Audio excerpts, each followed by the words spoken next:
What's happening, people? I'm DJ Grace, and in tonight's live stream I'm going to make a jungle tune live on the airwaves, and I'm going to be chopping up some breaks, making some bass, and generally having some fun in Ableton Live. But first, let me know if you can see me, let me know if you can hear me, and let me know if you can see Ableton Live.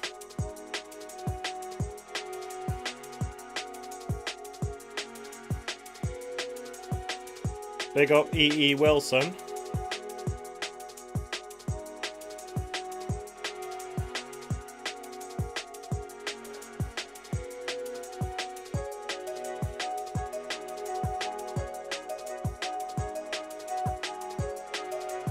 Shout out Future World Machines. Shout out my lovely lady Manilyn Sahagon. And thanks for checking the audio.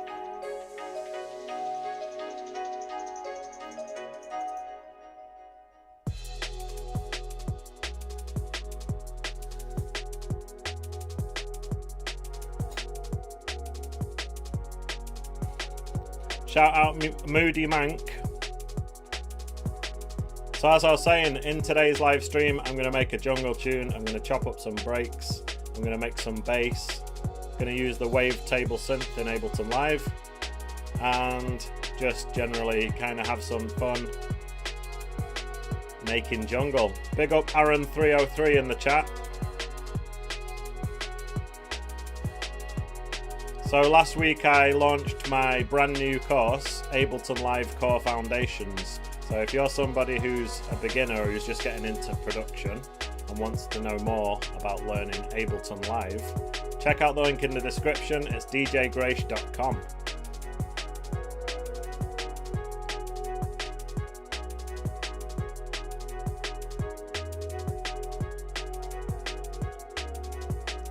By the way, guys, if you enjoy these kind of streams, just make sure you click the like button so that the stream can get put out to more people. So I think the way it works is if many people click like, then obviously the algorithm sees it as a good sign that people are loving this video, so might as well show it to some more people.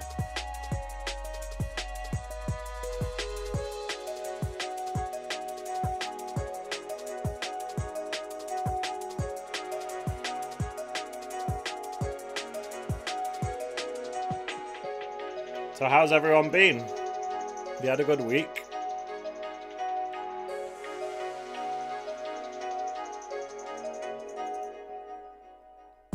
So as always, I'm just going to let the tune finish, make sure some more people arrive in the chat, and then we can continue with today's tune. Big up Clive. I'm alright, thank you. Been watching a load of old school 80s movies recently. And there's this one producer or director called John Hughes, and he was responsible for many movies from the 80s, including Ferris Bueller's Day Off and The Breakfast Club, and even Home Alone, which I think came out in '90. But yeah, he was a prominent director of these kind of films. So me and Manny have just been going through his back catalogue, watching loads of old school movies.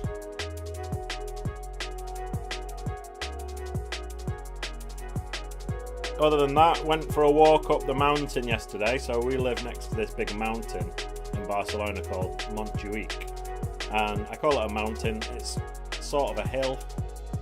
I guess it's a real mountain. It's pretty tall. There's a castle on top of it, but once you get up there, there's an amazing view. You can see out to sea, and you can see the whole city. So if you ever come to Barcelona, make sure you go up Montjuic.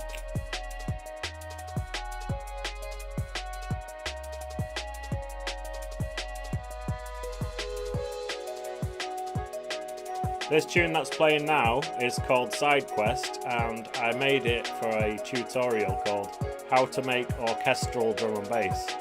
So if you're interested in making this kind of music, check out that tutorial.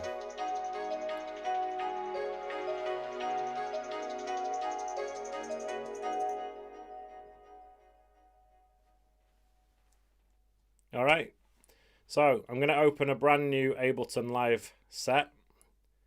And I'm just going to press don't save on that.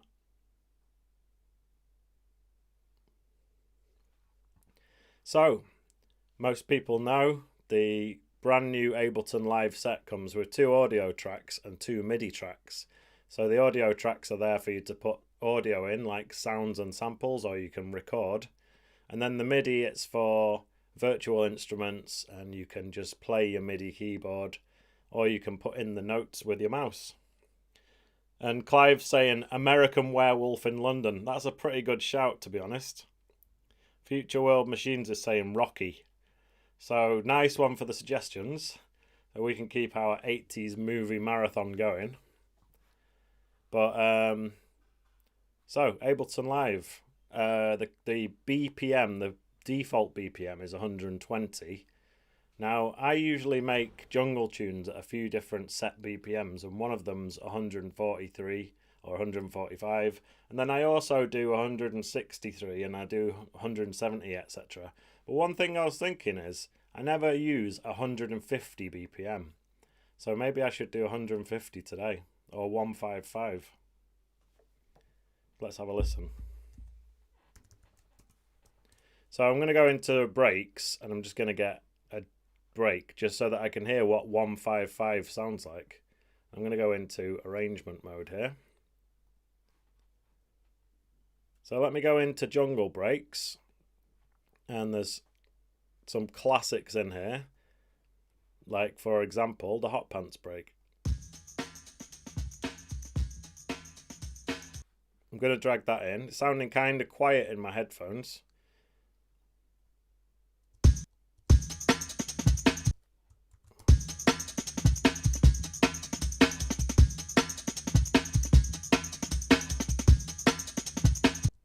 Let me put this, so down here in the bottom you've got these different warp modes, including beats, tones, texture, repitch.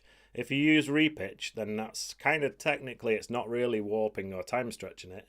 It's more like just playing the sample to the correct pitch. So, well, since it's been retimed to fit this 155 BPM project, then it will play it at the correct pitch for that, and it sounds like this.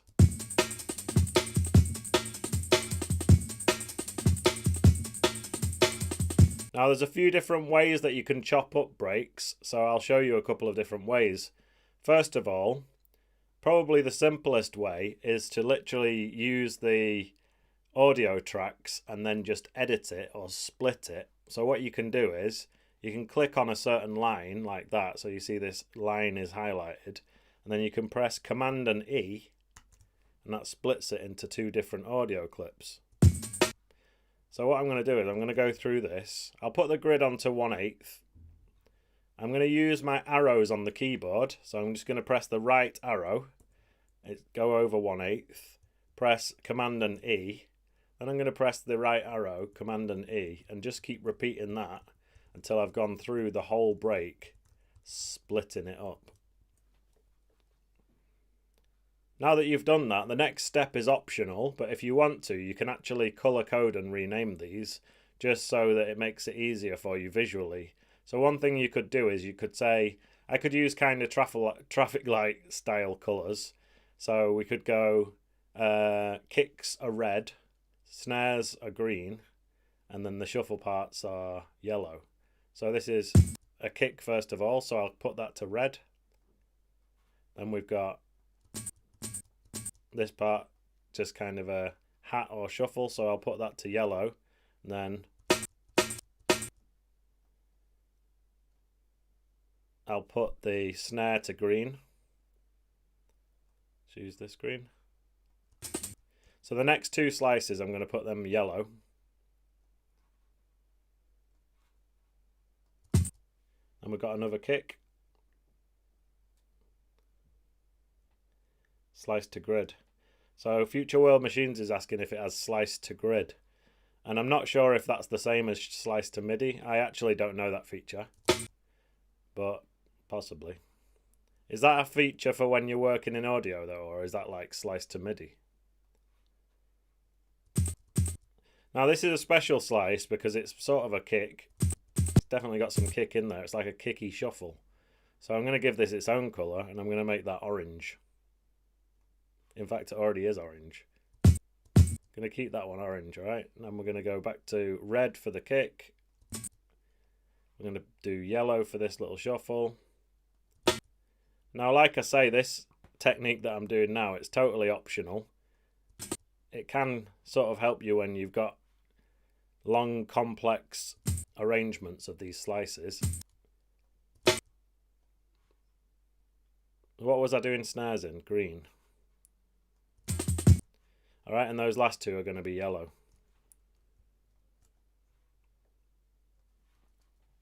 So now that you've got your break sliced up into all these different slices, it kind of helps you that they're color coded, because you can say, right, I want to get the best kick, and you can clearly see that there's 3 there, all highlighted in red, so you can listen to them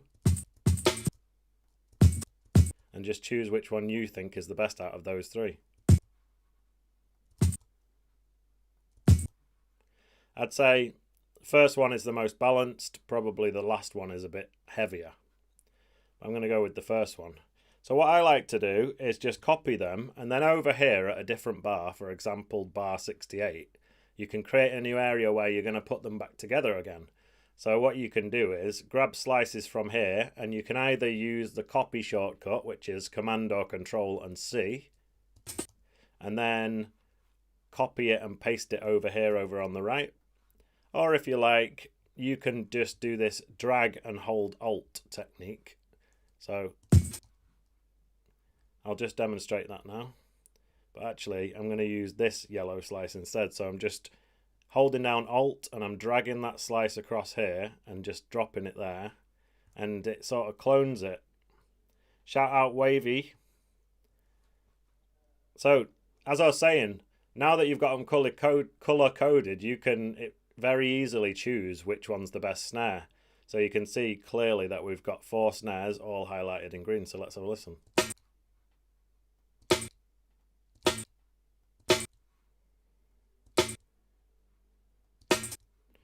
I'd say probably the first one's that got the most snap to it. So I'm just going to hold down Alt and just drag that over there.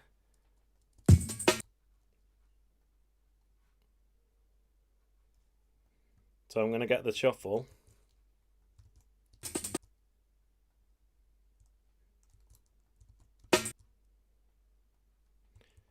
And what it is, it's just a case of rearranging these.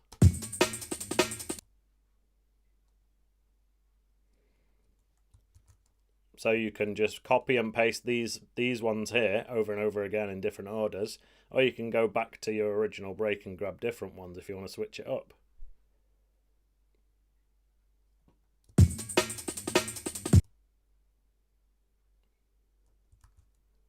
So you can do little patterns like kick, shuffle, kick, shuffle.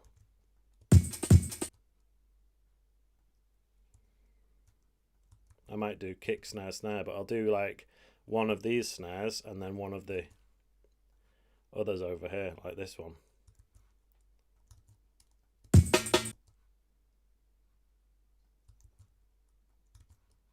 So this is what I've got so far.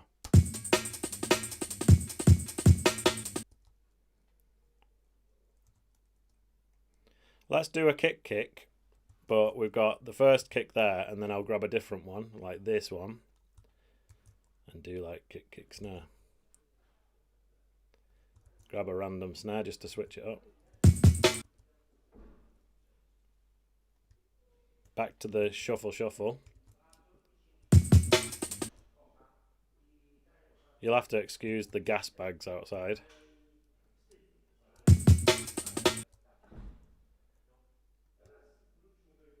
They love to congregate in the little hallway down there and have a full conversation.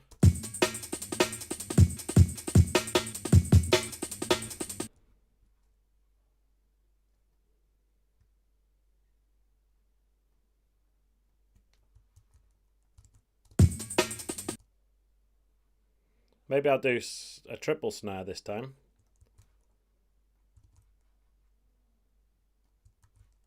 So I'm going to zoom in, put the grid to a 16th, and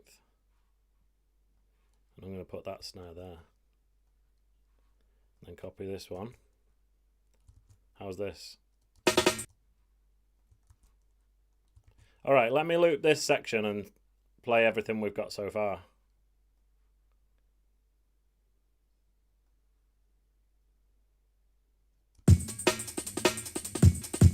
Shout out NoFi.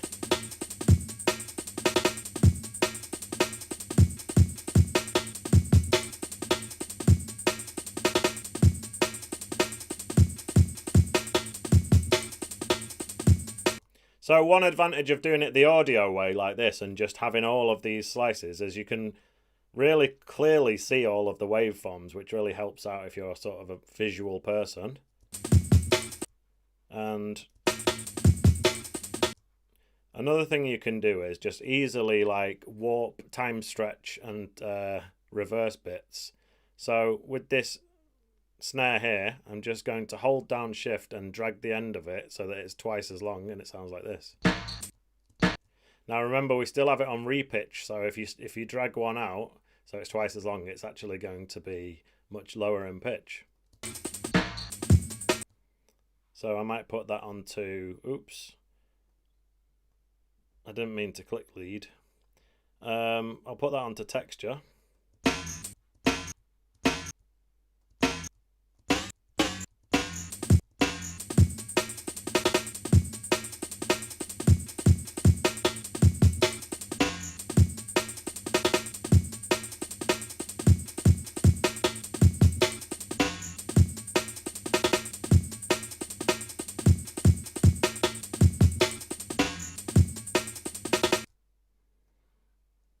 Alright, so the triple snare here, I'm going to tighten it up, so I'm just going to drag.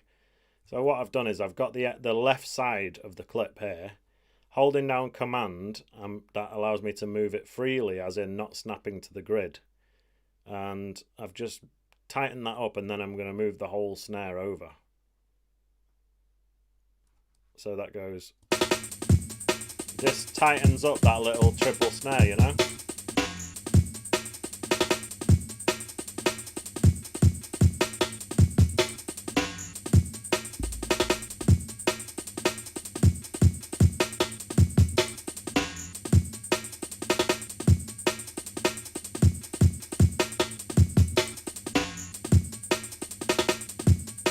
Alright, so that's how you can chop up a break and put it back together again and make some jungle with it. And this was the audio way. So, and remember, there were some orange slices. Maybe I should try and use at least one of these.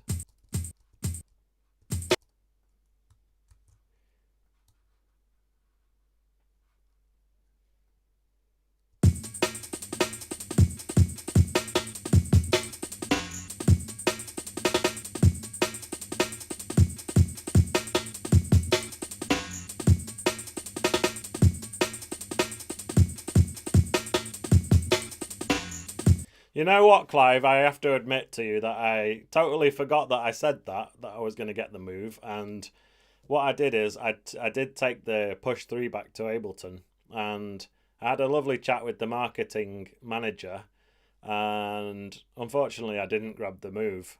She did kindly give me a free copy of the, what's it called now? Note, the iPhone app. So I've got that. And she did say I can borrow the move whenever I want, but I didn't grab it then, but I will. I'll go back and get it soon.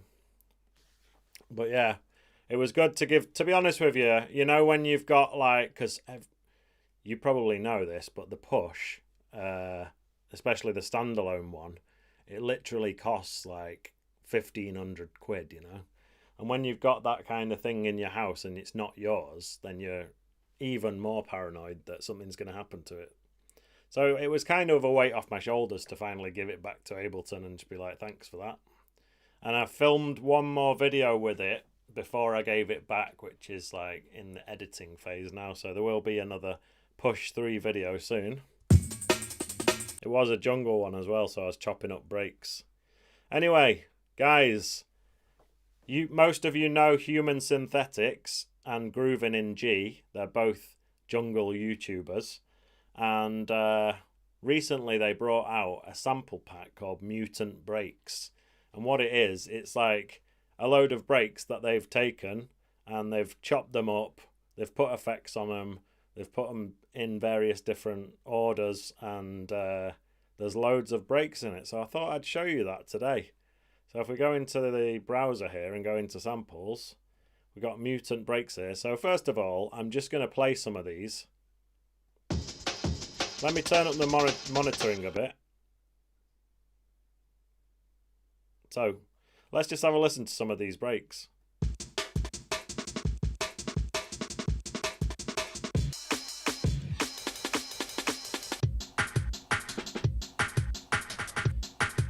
Shout out Floater, I didn't see your comment there. Seems like the Move is pretty popular. I do have to say that the Push 3, especially the standalone one, it's pretty heavy and it's kind of too wide to go in a backpack. And for that reason, I think when it comes to like going and producing sound somewhere away from your house, the Move does look way better for that.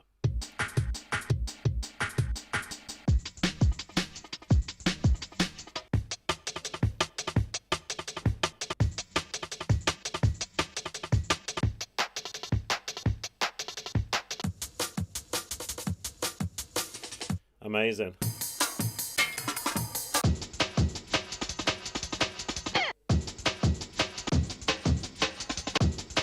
I mean, I wonder how it would sound if I just added that. But anyway, guys, listen, if you like the sounds of the breaks in Mutant Breaks, I've left a link in the description. And you should check it out because you're also supporting Human Synthetics, who is a cool junglist YouTuber.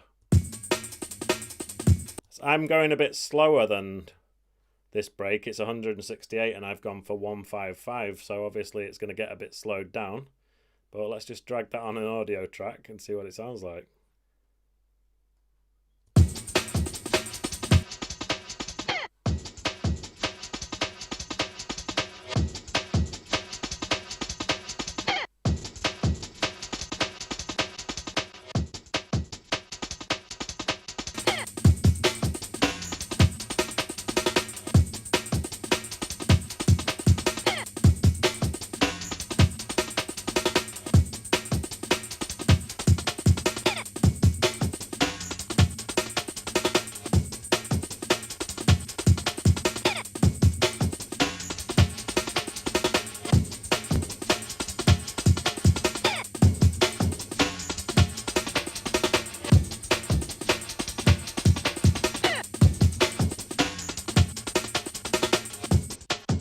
So I don't know if you guys have seen this, but on the Beats algorithm, you can put it to preserve transients, and then you can put it to this little arrow pointing right, and then you've got this 0 to 100 slider.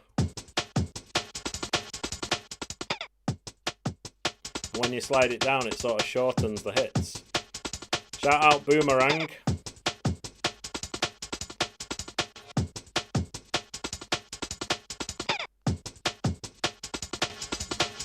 And another way of doing that is, if you don't want to use that technique, check this out. There is a type of plugin called a transient shaper, and I've got this simple one from Kilohertz, and it's free. And as far as I'm aware, Ableton doesn't have a stock one, and you guys know that I like to use a lot of Ableton Live stock instruments and effects in these videos, but unfortunately there isn't a transient shaper built in. Maybe that's going to come in the next version, but for now, I'm using KHS Transient Shaper. So listen to this break. And let's just turn down sustain.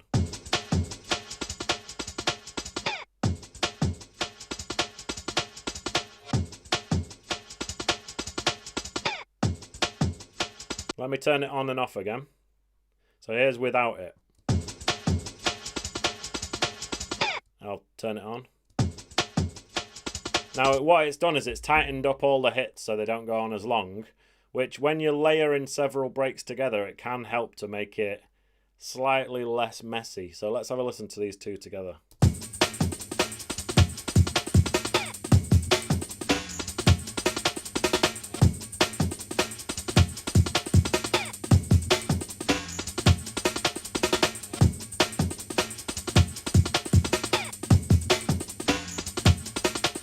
Right, now I was going on before. In fact, I'm going to save this, and I'm going to save it a lot earlier than I usually do, because half the time I'm like 45 minutes into the stream before I've even saved it. So we'll just call this, I don't know what to call it.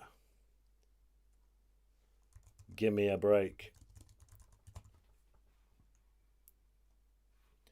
So in the instruments, there is a synth called Wavetable. Now you do need to have the Suite version of Ableton to get the Wavetable, but in my opinion, in my opinion, it is worth it.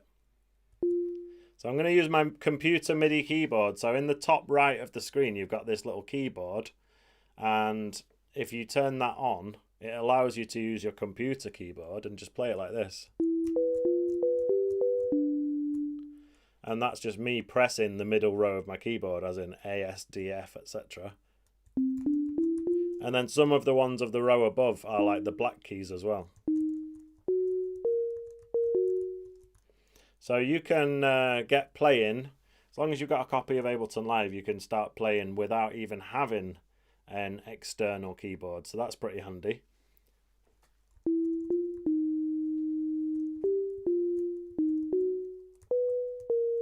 So I'm going to use the black keys. And I was thinking about making a basic Reese. So you see here how it says basic shapes. In fact, you know what I'm going to do? I'm going to pop this up so that you can see the full screen view. And what we've got is two oscillators. So oscillators are the sort of noise generator of a synth. So I'm having trouble talking today. The oscillators are the noise generating part of the synth, and then all these other parts sort of shape that noise, but these are like the primary thing of the synth that actually generates the sound in the first place. And you've got these different wave shapes. So the sine wave, as it looks, it's very smooth, you know, it's a smooth gradual up and down, and the sound matches that because it's a very smooth sound. As we move up towards the triangle wave, you can hear that it starts to get a bit more of a jagged sound. And as I move it even further towards the sawtooth, it gets more intense, you know. And then that last one's called the square wave. So let's put it to the sawtooth, and it's 67, the slider is 67% of the way up. Now I'm going to remember that number because we're going to go to oscillator 2, and I'm going to slide that up the same amount. So I'll put it to 67%. Now we've got two oscillators doing the exact same thing, but what I'm going to do is I'm going to detune one of them downwards by 23 cents, and then I'm going to detune the other one up by 23 cents. So now one of them's detuned up, one of them's detuned down, and it sounds like this. Creates that mad sound. Now I'm way too further up the keyboard. I need to press the Z key and go down. Shout out DJ Fully Loaded. So, for the people that have just joined us, we're making a Reese bass, which is a classic bass sound in D&B. And so far I've just chosen the two wave shapes, which are both sawtooth waves. I've detuned one of them down by 23 cents, detuned one of them up by 23 cents. Now it's time to go down to this bottom section here, which is the filter. And you can, so what the filter does is it sort of takes off the top end. So listen when I roll it back.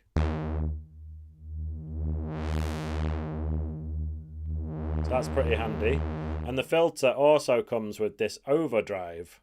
So where it says clean, you can choose all these different modes. And I'm going to be honest with you, I don't know what the acronyms stand for, but I do know that I'm going to put it onto PRD mode. And once you choose one of those, you'll notice that an extra control appears, and it's drive. So let me play a note and turn up drive, and you'll hear what it does. It basically makes it quite a lot louder, but it's also going to drive it into distortion. So I will need to turn this back down in a second. But first, let me turn on the other filter. I'll put that to a low pass, and I'm also going to do the same basically. I'm going to put it onto PRD mode and crank up the drive. Now we've got a very nice sounding Reese, but it's quite loud, so I'm going to turn down the volume over here on the right side. And where it says unison, I'm I'm going to put that to classic and put it to 5 voices. Now listen.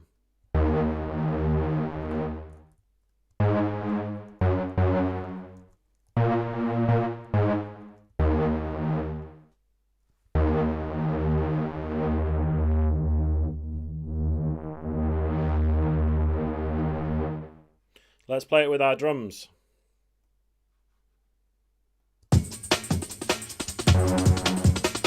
I'm going to go down a little bit further with the vol.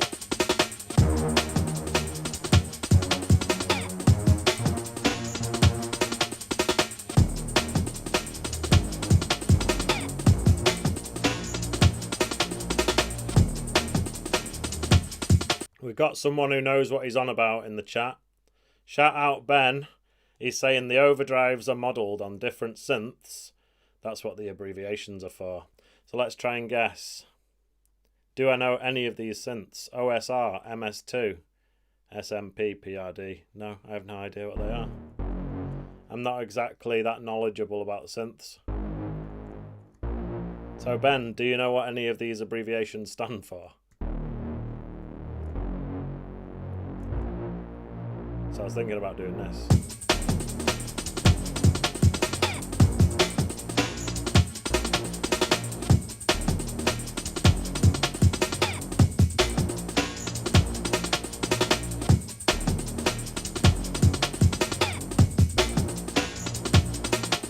That was a happy accident. So you hear how I did, like it goes kick, it does the kick and then comes in with the bass. That late bass was a happy accident. But anyway, let me press record.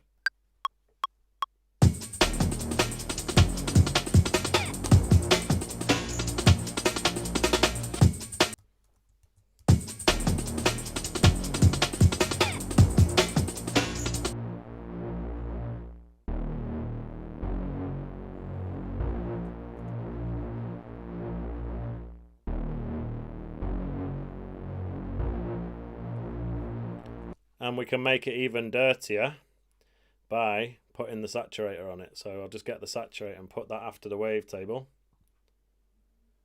Like a dual prop seaplane. It is. I've heard that before. I've thought that before with Reese's, that it kind of sounds like a propeller.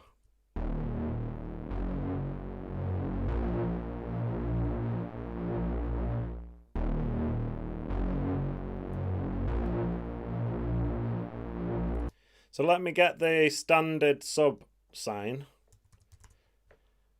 And I do know there's a, on the left side of the wavetable, there is this sub button. But as you can hear, when you turn it on, it sounds like utter beep. So what we're going to do is we're going to get the basic sub sign, drag that in, put the same MIDI clip on it. And let's hear how this sounds. You've got it set to Moog Prodigy.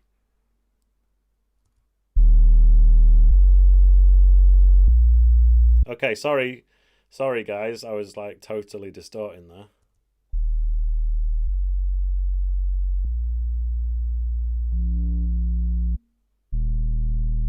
Let's hear how the Reese and the sub sound together.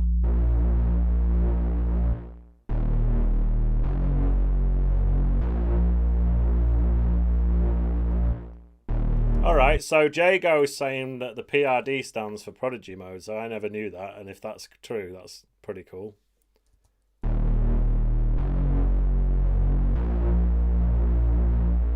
Not sure.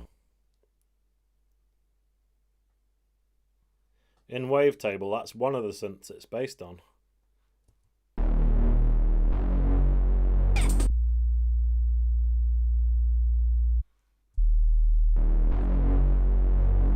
So what I've done is I've added the basic sub sign, and for the people who are wearing like pretty terrible headphones or listening through their phone speaker, you won't even be able to hear this layer because it's very low.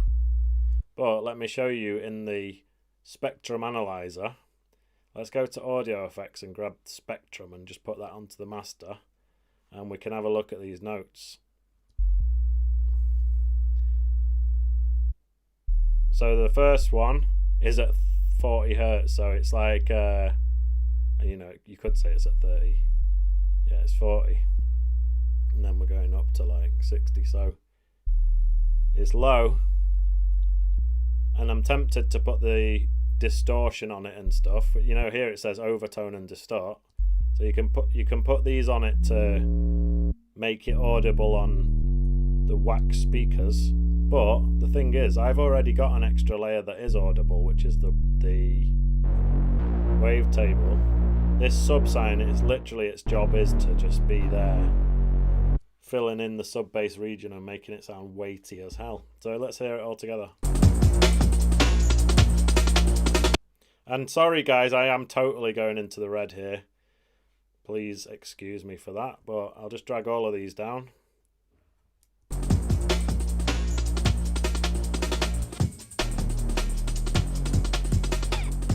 I think I need to turn up my headphones.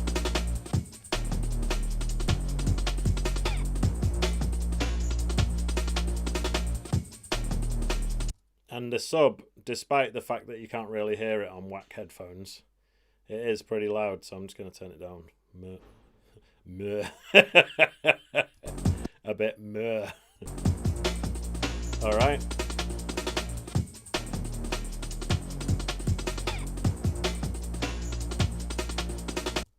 So let's try to come up with something else in the wavetable synth, since it's like the star of today's show.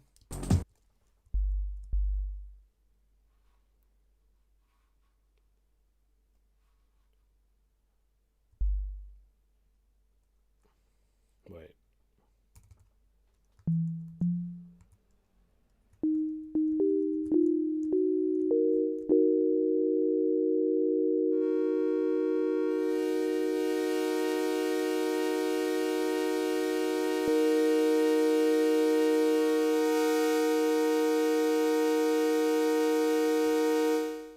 Sorry guys.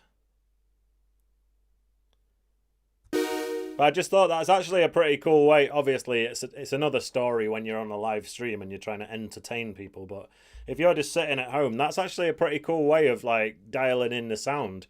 Literally just keep the chord held and then just like keep changing parameters and making it sound better.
Let me get the chorus and drop that in.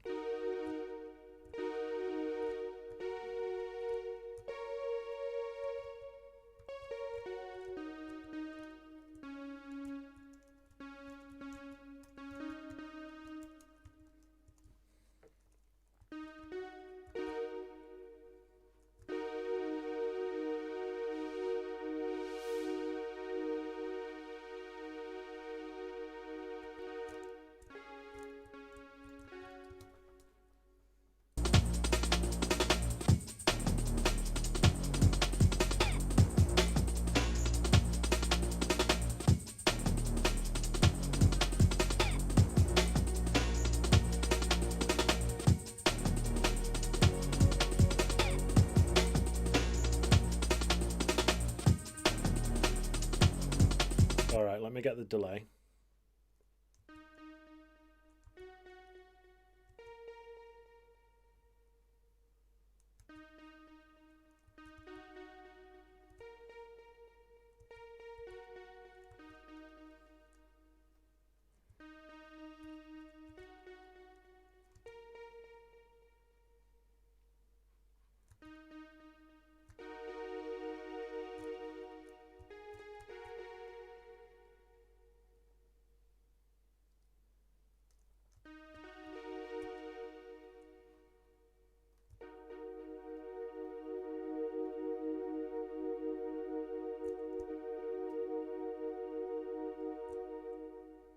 Alright, so I'm just messing about with the envelope.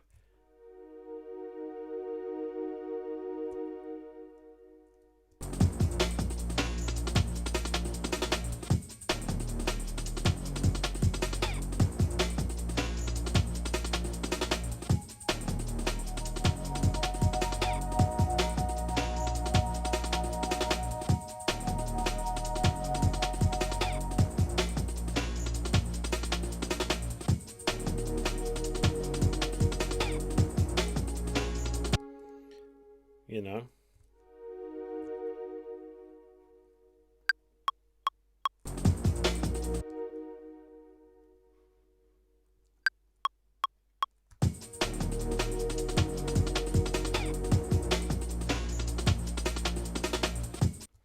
Don't know if you guys ever get into resampling, but I'll show you how you can do it.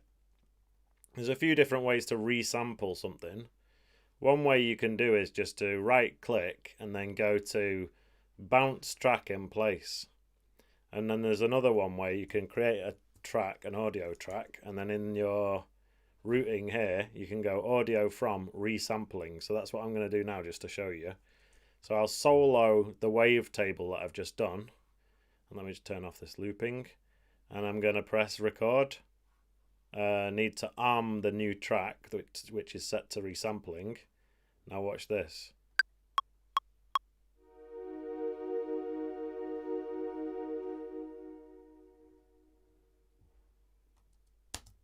Now what I've got is basically just one note of the pad, which I just put together in wavetable, and it looks like that. And now what we can do is get the simpler. So if we go into instruments, simpler, drag that in, drag our new pad sound into there, and then what I'm going to do is just delete the wavetable and delete the track which has the resampling. Now all we're left with is this simpler, which I'm just going to call pad.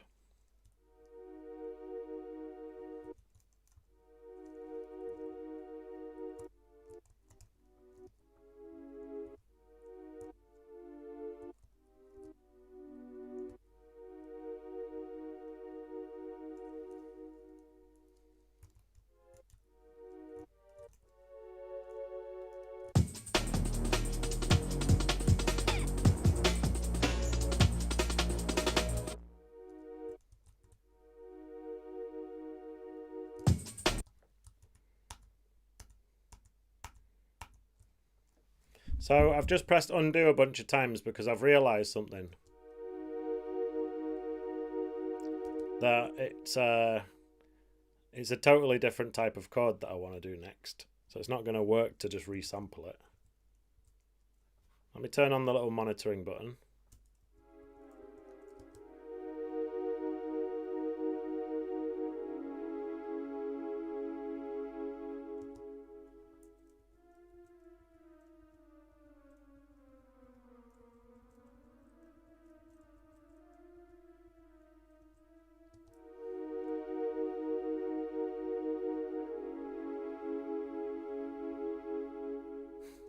I don't know.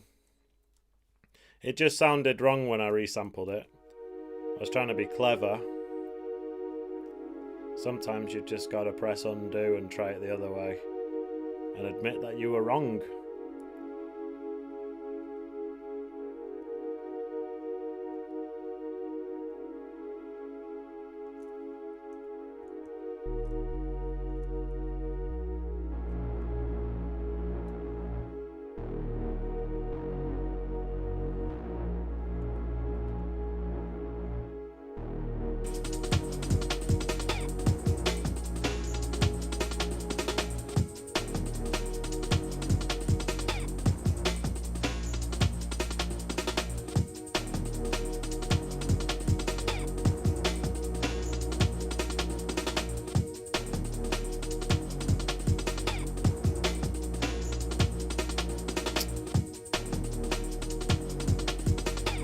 So I'm going to put an EQ8 on this and like really just tame it down so it's something really subtly in the background.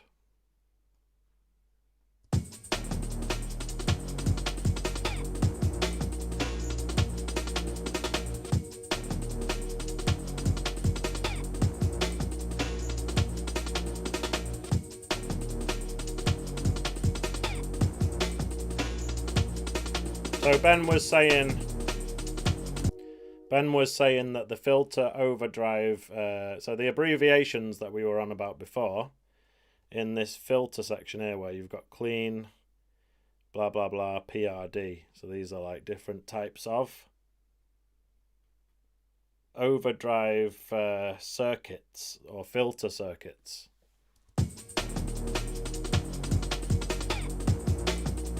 So what it is like in old school analog synths, they obviously had hardware filters, and if you push too hard into those filters, you'll get a distortion, but because obviously it's analog gear, it might be a pleasant sounding distortion. And they've been modelled. Don't worry, Kid Dynamite. It's just a classic case of chopping up the hot pants break in audio. As you can see, I've colour-coded them so that the kicks are red, the shuffles are yellow, and the snares are green. And then that helped me to put it back together in a different order, and it sounds like this.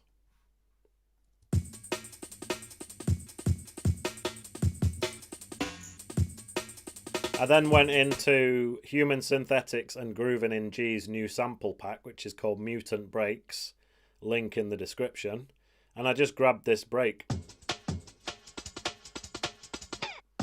And I thought the two of them layered sounded pretty good.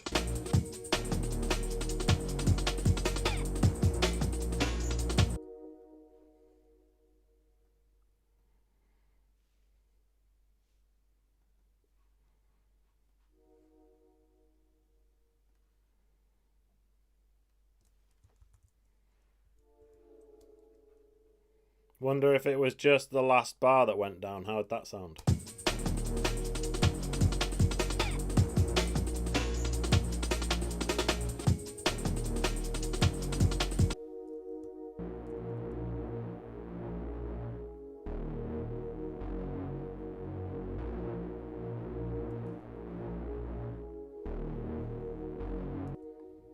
Maybe just a little bit later.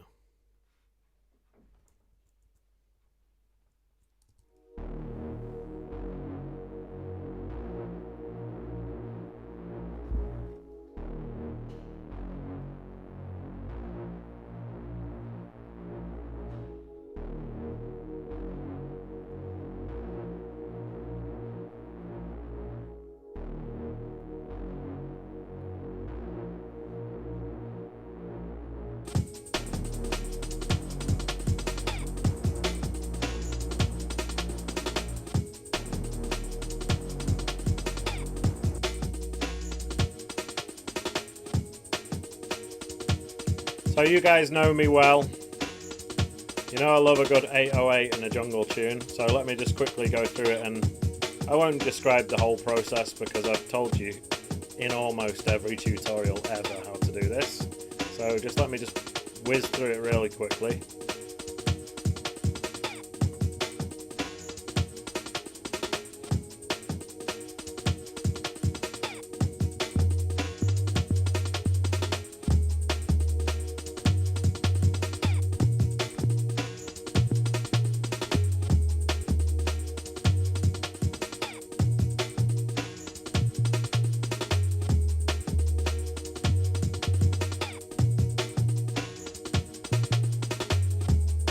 Oh yeah, by the way guys, you know something? There was a stream that I was doing like 3 or 4 months ago, and it was all supposed to be about this plugin, Saturation Knob.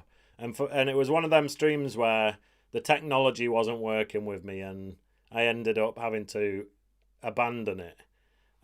So I never got to really show you this, but I did. I mean, it's a pretty simple plugin, so I showed you plenty of it, you know, but let's use it today. So this is Softtube, and it is a free plugin, and I think the company's called Softtube. Yeah, the company's Softtube, the plugin's called Saturation Knob, and as the name suggests, it is literally just one knob that you turn up and you get some saturation. Simple as that.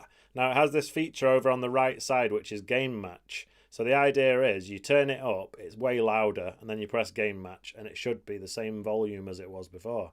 So bear with me because this is going to get loud, but then I'll turn it back down again. So you see it says gain diff, and then you can press gain match.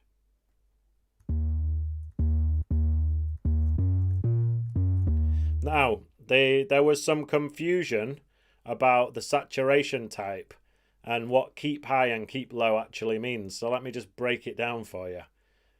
What it means by keep is to keep it intact and don't saturate it. So when it says keep low, that means that basically the low end isn't going to get saturated and only the top end is.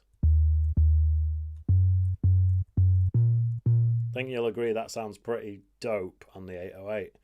Now there's neutral. I think that just saturates everything equally.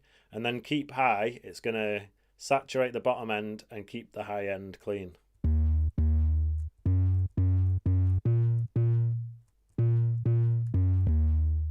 Which I'm not sure about now, because now that's sounding like the high end has been very saturated.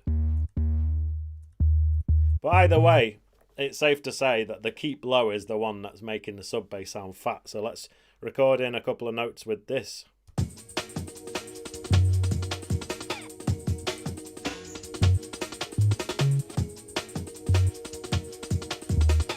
Right.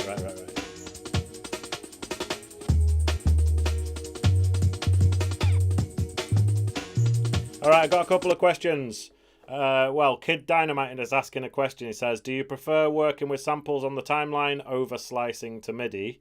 Are there reasons you might do one way over another? So, yes, there are. And I like both ways.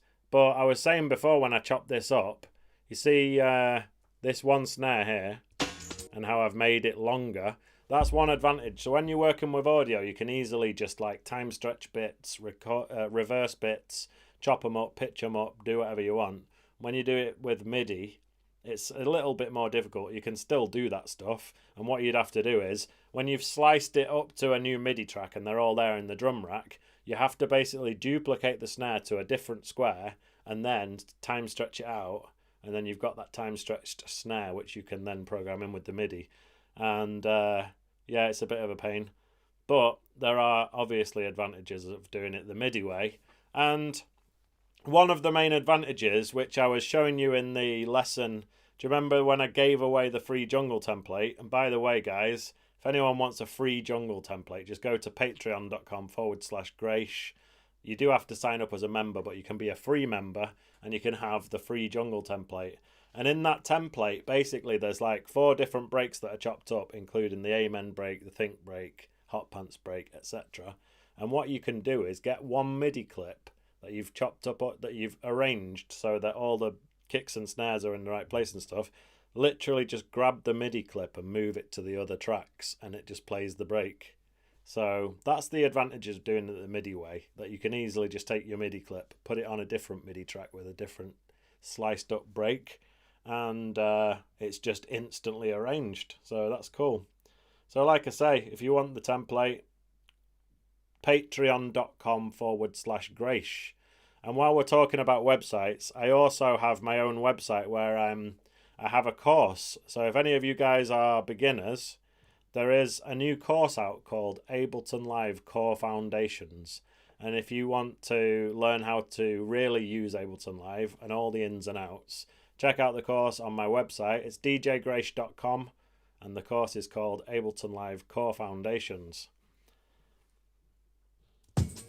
And there was only one other thing that I wanted to tell you about, and that's mutant breaks. So this break here, this break came from a sample pack by Human Synthetics and Groovin in G called Mutant Breaks, and the link is in the description. And it's just been out for about a couple of weeks, so you can get some fresh breaks.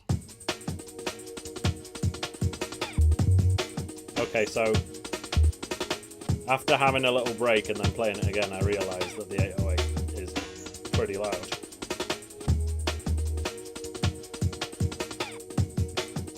And I don't really know how to pronounce your name. Mkvatiat said that the last chord is dope, so thanks for that. So this is the sort of pad sound that I made, where just like one chord goes down right at the very end. Alright, so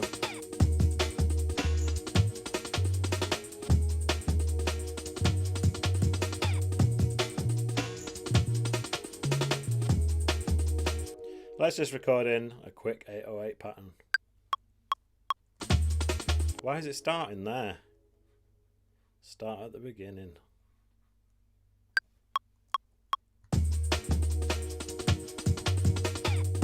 Every time when I record, I mess it up. Right, let me go again.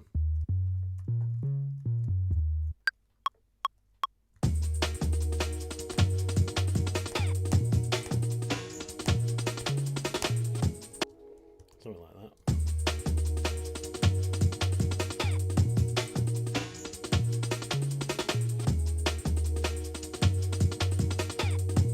Alright, so it's got a lot of swing to it, and the first half is good. And then in the second half, I just go with way too much swing, so I have to tighten it up a bit. So these notes need to be moved a little bit to the left.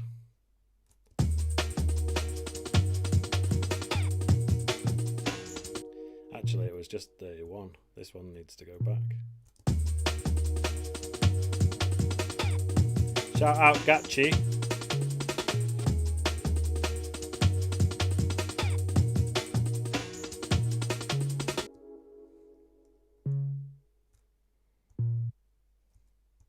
How are you guys doing tonight?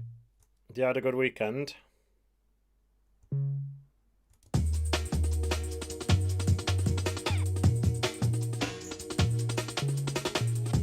Alright, it's just the last bit. So that top note there is late. Wait. I don't want to keep going back.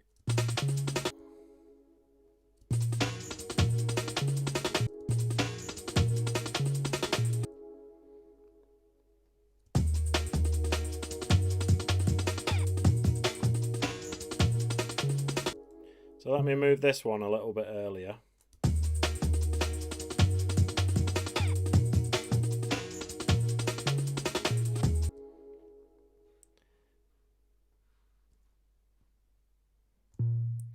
I have to say, my girlfriend Manny is such an amazing chef. She made this Filipino beef stew today that has got pineapple juice in it. And it's just so nice. And she also made a fruit cake, so I was just treated.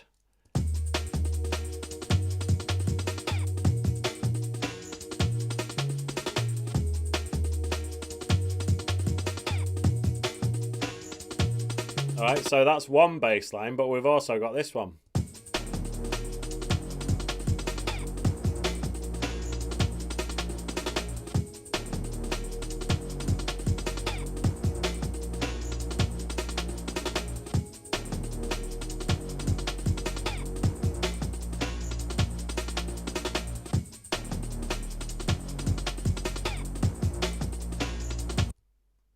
While we're on the wavetable,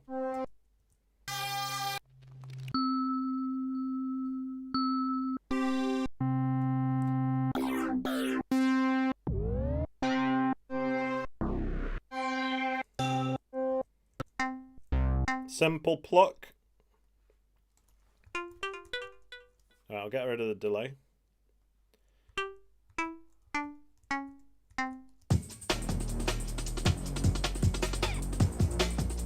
Wow, Clive's been working on the van. Do you think it'll pass its MOT?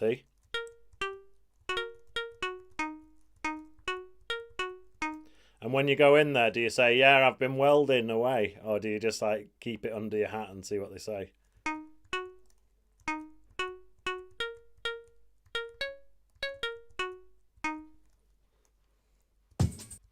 Alright, so I've taken off the delay. Now it's sounding very simple and dry, but it's time to put my own effects on it, including the hybrid reverb. Yeah, they're like, what's all this sketchy looking welding going on here? And you're like, don't know, did it pass or not?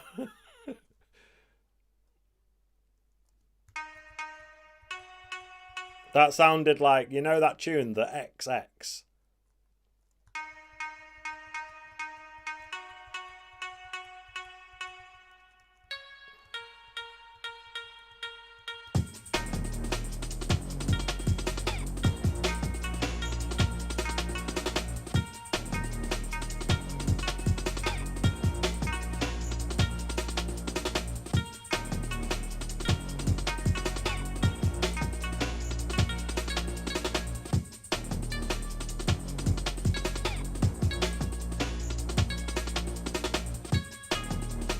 You know what I'm going to do?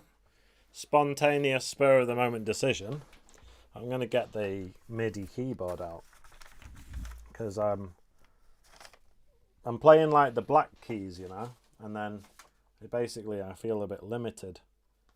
When the computer MIDI keyboard is doing its job, it's cool. But then when you're feeling a bit limited, it's time to reach for the actual MIDI keyboard. So the cool thing is these days is that you can plug stuff in on the go, because back in the day you'd have to like restart the software.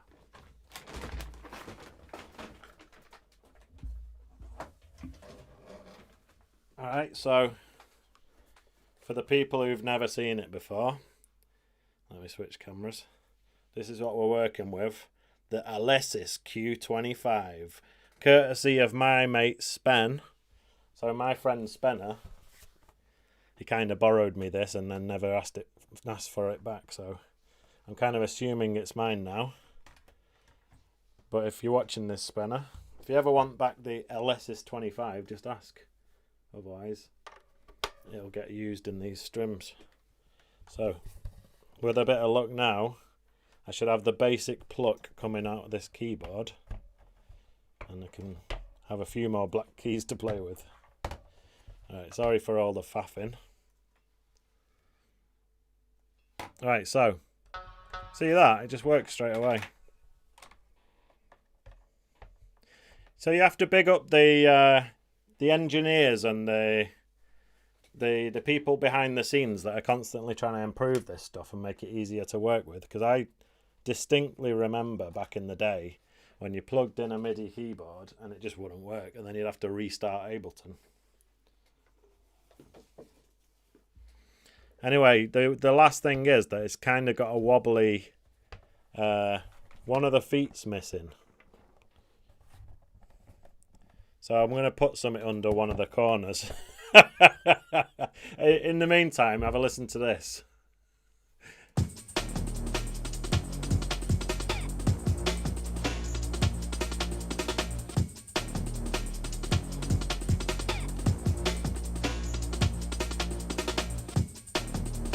You know what? I actually saw a little circular black thing today and I was like, what's that? It's probably the foot off the bloody keyboard.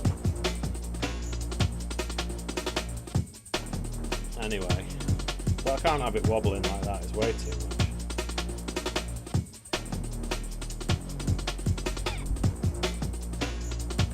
These are the types of things you should probably do before you click go live.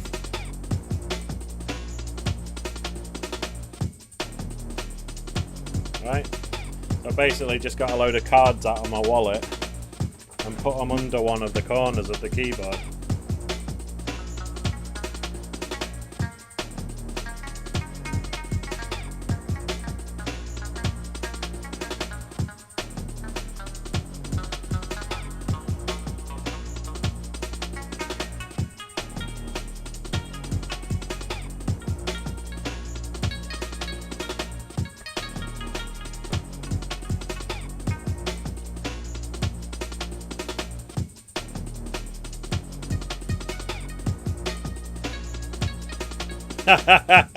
Yeah.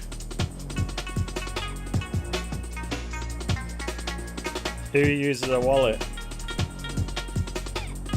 It's one of them things these days, the way how it is in Barcelona is you don't need a wallet like 90% of the time, and then you'll get a situation where it's like, I didn't bring my wallet. What are you doing? Why haven't you got a wallet? People are like going mad. But anyway, one of them used to be the metro ticket. So I use this metro ticket that you have to update once a month.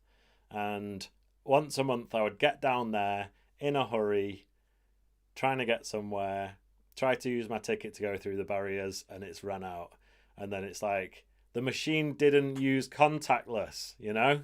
It's the one thing in the whole city the way you can't pay with contact. You have to put your card in. And I didn't have my card with me, so I've got to go home. And I was an English teacher at the time, so then I'd have to be texting the student saying I'm going to be late because I forgot my wallet.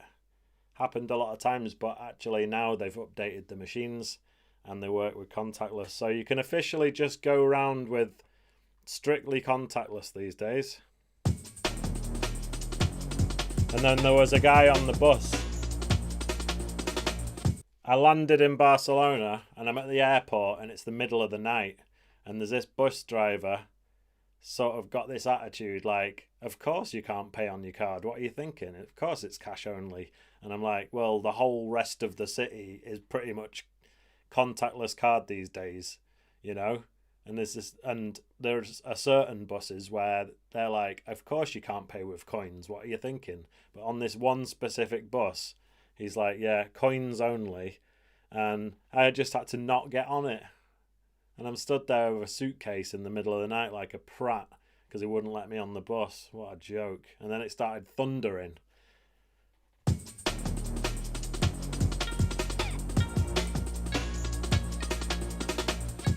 Luckily it didn't absolutely piss it down, but there was a lot of thunder on the way up. So, that was my little journey.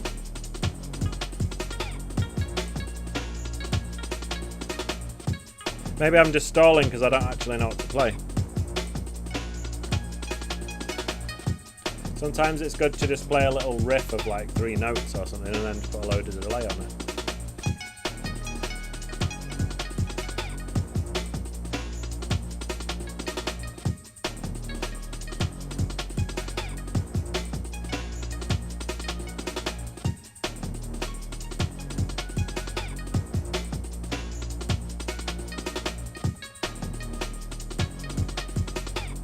Alright, let's press record.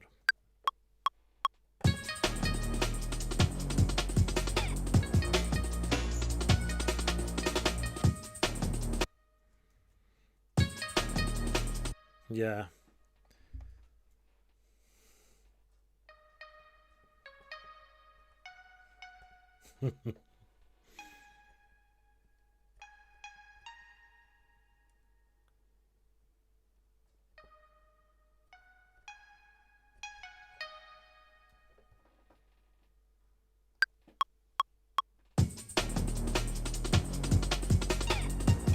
Oops, sorry.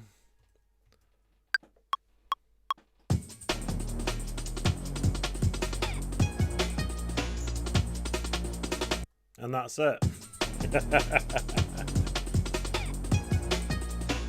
I want the delay that goes. But that's about it, really.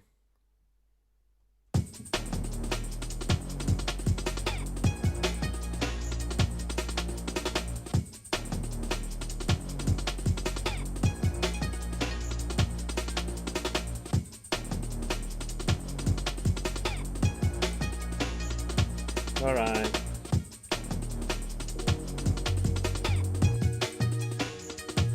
That's it.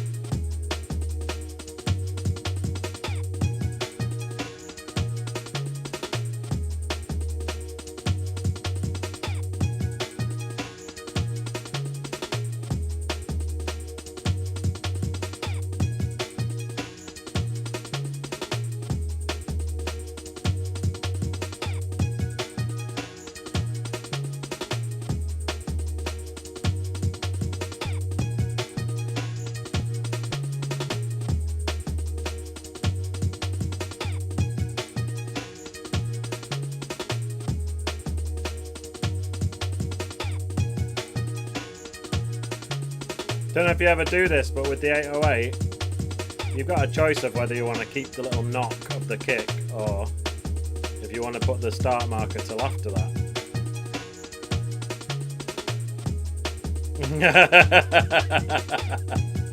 I know. Perhaps I'll keep the keyboard here and play something else on it.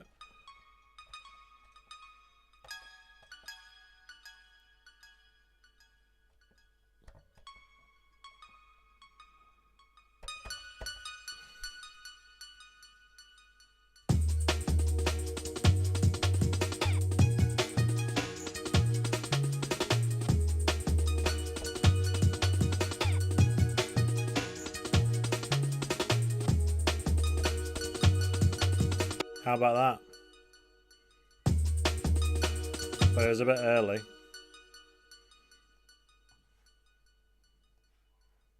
That first note was a bit early. Oh, it's all early.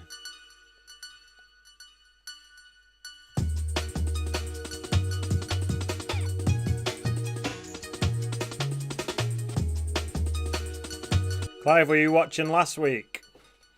I was making dub, and there was definitely a reggae vibe going on last week.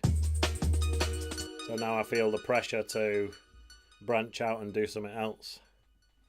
So let me press Command and D and have 2 tracks of simple pluck. We're going to have the high one on one track. We're going to have the low one on the other track. And they'll happen at different parts of the tune. And what I'm going to do here is put this on 1 bar. I'm going to just make sure that these MIDI clips are a kind of standard length.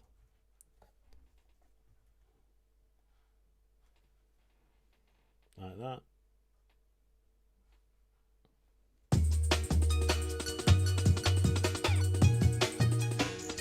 So Ben's saying, put the new part on a different synth for a call and response type thing. So I found that one just using presets.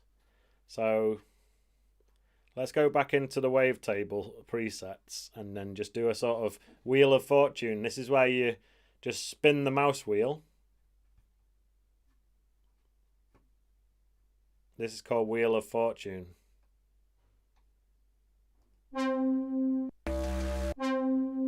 And what you can do is just click on your track. So 7 simple pluck is the track in question. You can literally just double click instruments.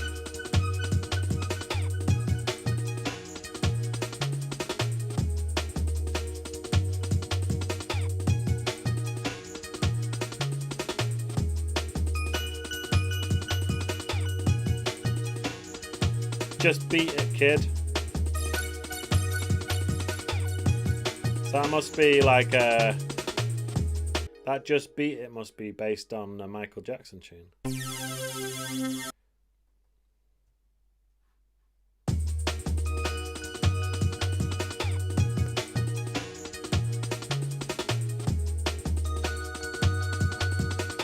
Log drum.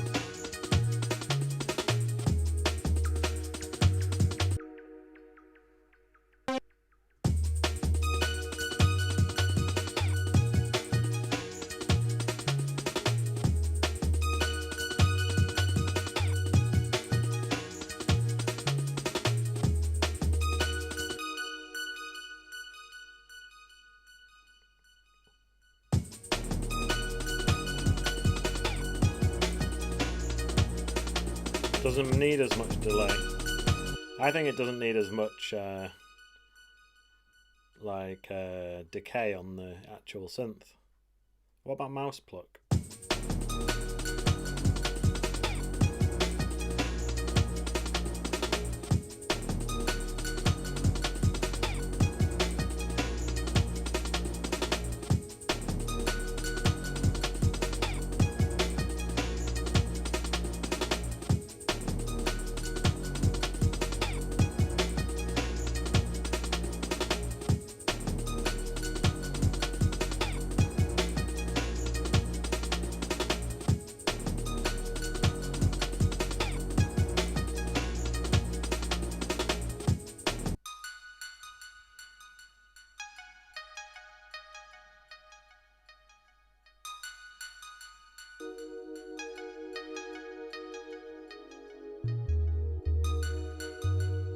So anyway, just an experimental one today.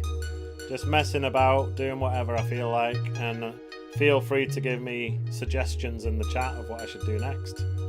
And by the way, guys, whoever was here like last week when I was doing the dub one, oh man, I'm having some technical difficulties with this stream because like I was just carrying on oblivious to the fact that like the audio of the music was just like sounding farty and horrendous, and I'm just like happy as Larry making my track, not realizing, and nobody even said anything in the chat, but it was just coincidental that after that happened, probably like 4 or 5 minutes later, I was like, anyway guys, I'm off.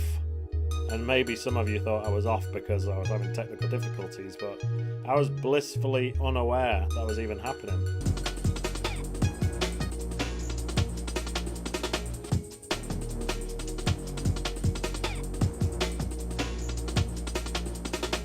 do a little bit of tidying up?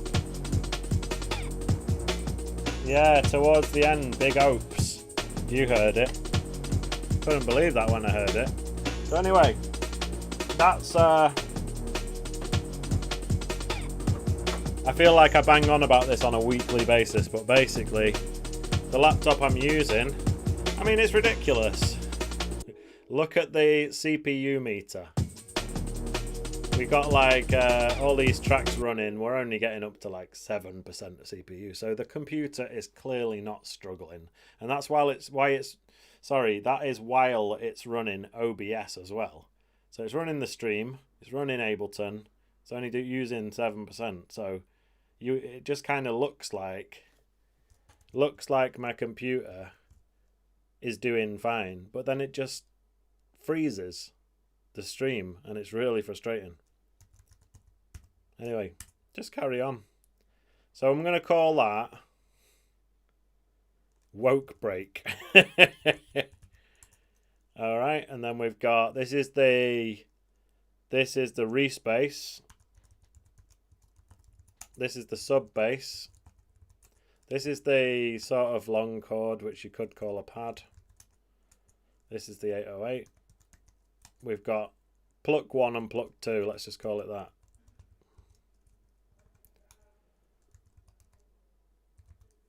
Anyway, first world problems, but at some point this year I need to get myself a really nice laptop with as much RAM as possible, because obviously it's not just the amount that you need now. You have to think about the amount that you need in between 5 and 10 years, because once you've chosen your amount of RAM, that's it, you're stuck with it. And I saw this documentary about the RAM-pocalypse. Who's heard about this? It's basically because of AI and these data centers. They're taking all the RAM. And you know, NVIDIA, the company that makes graphics cards, and obviously a lot of them are being used for AI purposes these days, I think they're just not even bothering to make a new graphics card for like the gamers next year or this year. They're just only catering to the data centers. So that's a bit ridiculous, isn't it? Not that I'm even a gamer, but we all need RAM for everything. Smartphones, tablets, laptops, everything. Even your washing machine probably needs RAM.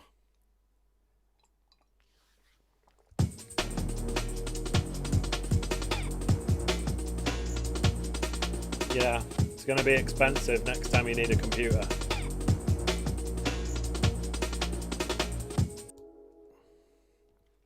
So how about, I was thinking, you know, I was saying to Human Synthetics, actually, it's like, these breaks are already chopped up and already sounding perfect, and it's almost like cheating, isn't it? Kind of feel like I'm cheating to just grab a sick, perfect break out of his folder.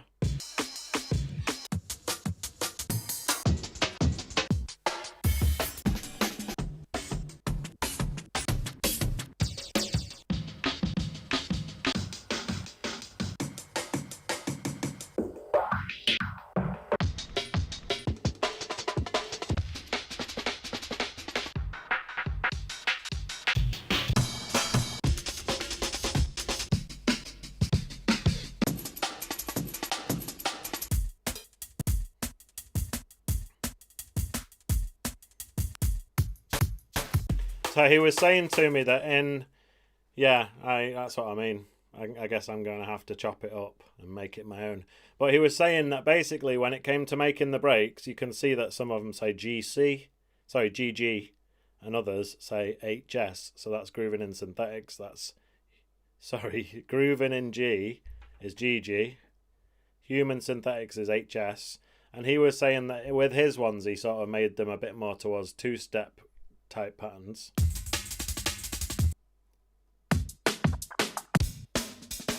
Or like harder drum and bass. There we go. It's like he made his all two-step, and then the first 3 or 4 that I click on aren't two-step. But here we go. Here's one that's two-steps. This is the type of thing he was going for.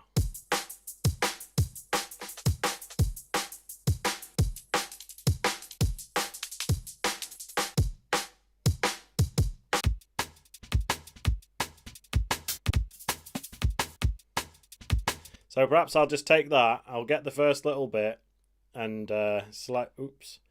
I'm going to slice to MIDI. So someone was asking me before, what's the advantage of doing it sliced to MIDI? So we might as well check out both ways. So what I'm going to do is, first of all, I'm just literally going to take the first, should I take 1 bar? Cut it off.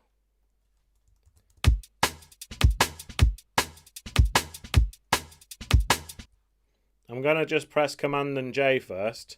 That way when I slice it up, it will just slice up this 1 bar. So I'll press right click, slice to new MIDI track. We're going to go with an 8th note, keep it on default, etc. And let's just go through these slices and tidy them up and make sure that none of them have any extra pops and clicks. So it's good to have a look as well.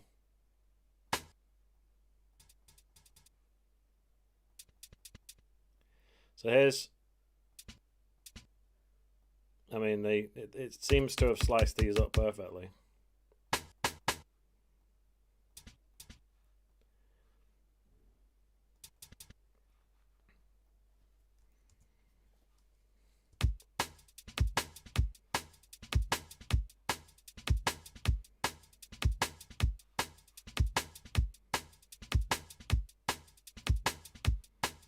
So let's delete the MIDI clip and make a new one that's 4 bars long, like that. And I'll get the little pad sound that I made, which is this one here.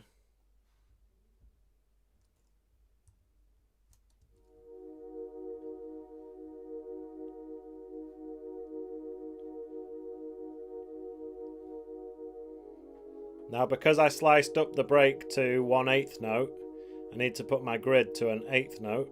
Oops. 1/8, and then can just double click to put in a slice.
Nice one, Big Opes.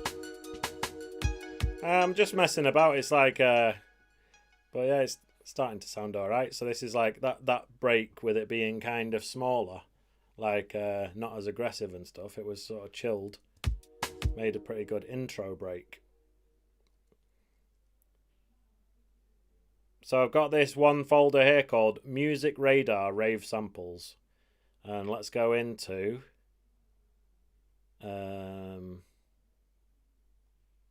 loops.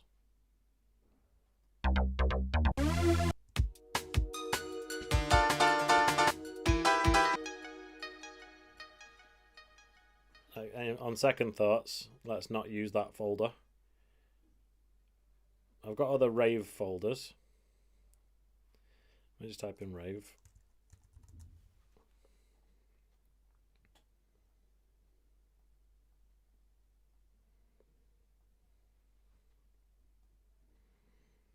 So I've got this one, Old School Rave Collection, and then there's two inside it called Cyclic and Groove Criminals. So let's have a listen. Synth.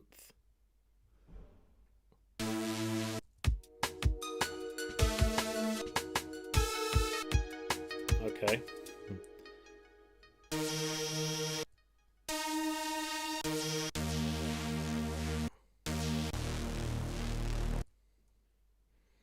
Alright, so I'm going to grab a simpler. Wait, let me get rid of all this. Get a simpler, put that in there. Go back to the production.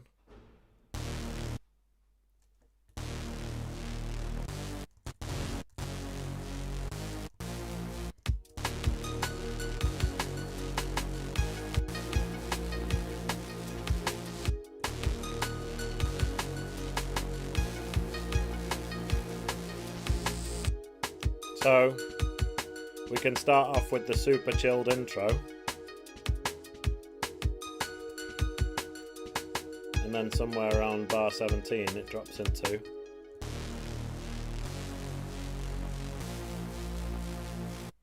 You know what, I'll just draw these in. I've been recording in a lot more recently. For the people who used to watch my stream back in the day, I used to always be guilty of just going in and, well, I don't know if you want to describe it as guilty, but I would always just draw my notes in. It's definitely kind of feels like you're playing something, even if you're just playing your computer's keyboard, you know? If you press record and play something in, it kind of feels like you played a musical instrument. Oops. But it's undoubtedly pretty quick to just draw it in.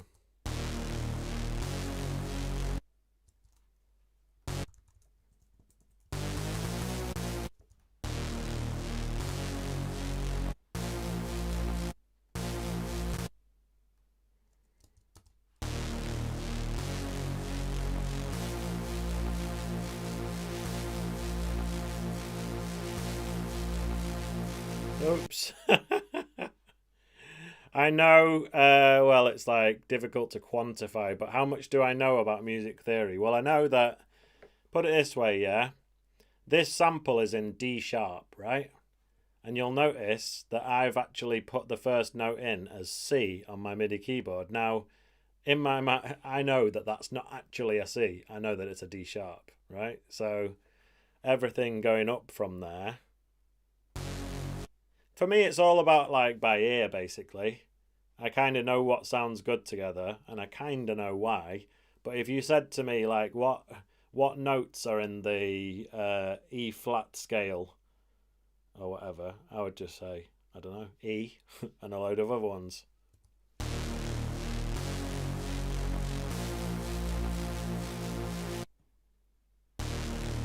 So let's say that with the chilled out drums.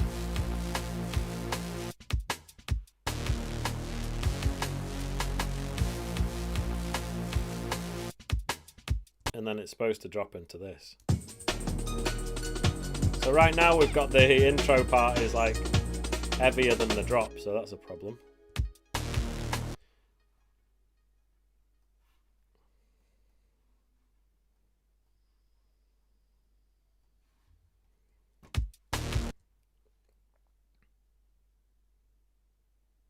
Not E. E flat, sorry. So that goes to show how much I know about music theory.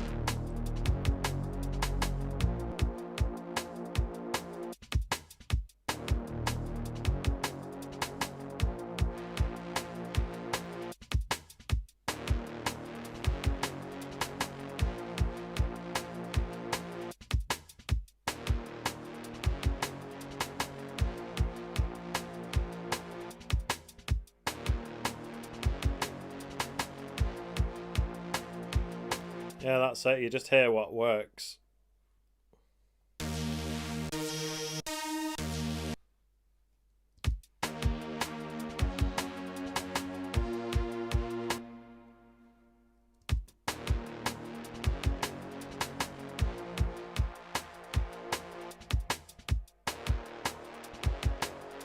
Alright, so Ben's showing off now. Hey, perhaps me and you should make a channel together, Ben, where I do the... what's it called? Where you do the music theory part and I do the waffling part.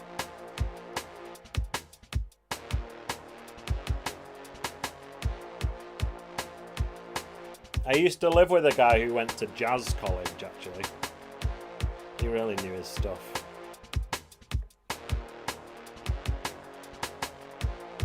Anyway, so yeah, I mean, it's obviously completely and totally possible to make tunes and make good tunes without knowing that much music theory. Now, there's this thing at the top of the screen where you've got C major and you're supposed to choose the key that you're in, right? So, what was this? D sharp.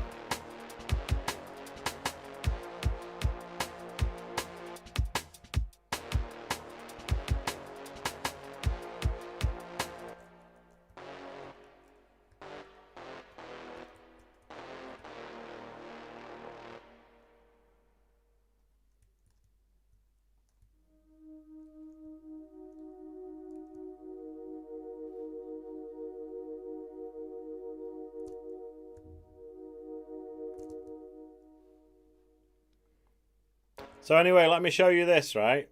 So if you're somebody who doesn't really know much about music theory, but you want to put in the notes of a specific key, what you can do is you can go here where it says scale and you can choose your scale. So I've put it to D sharp minor. Now you can see that these little purple things appear on the keys. Now obviously, as I was saying before, because this sample is actually in D sharp and I'm just programming it from C, this doesn't really work here. But let's go into one of the others. So here, let's put this to D sharp, D sharp minor.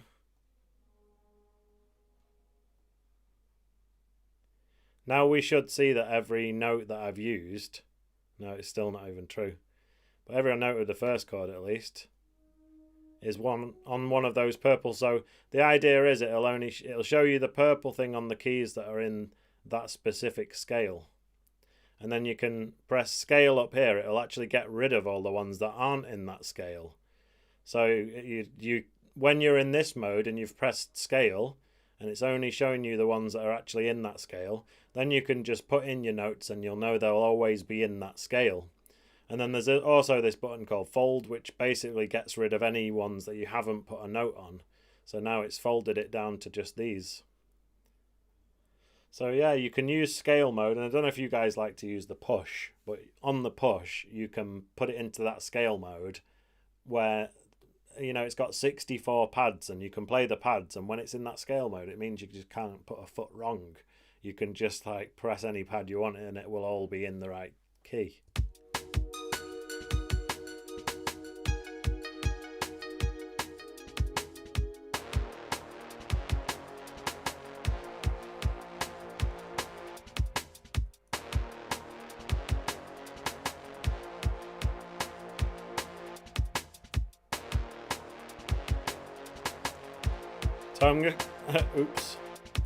So I'm just going to highlight all this and press Command and X to cut it, and then I'm going to paste it here at bar 33.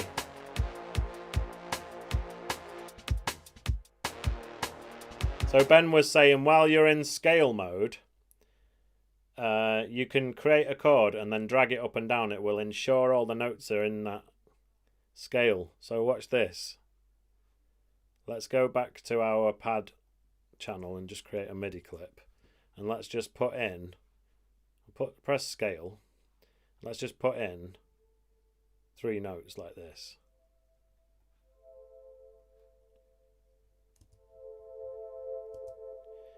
So now, imagine the next chord. We wanted it to be in this scale, but somewhere else.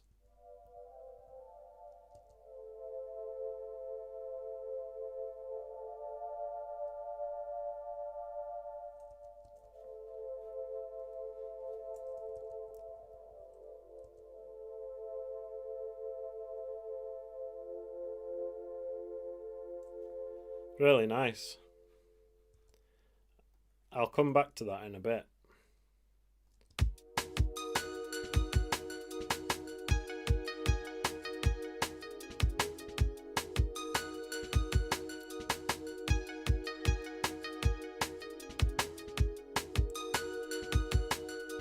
Let's see what else we've got.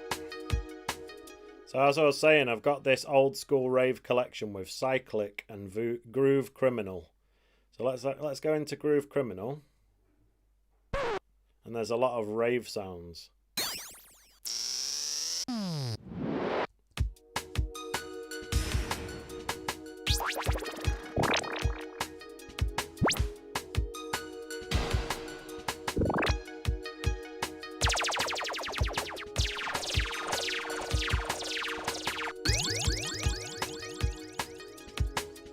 Quite like that actually.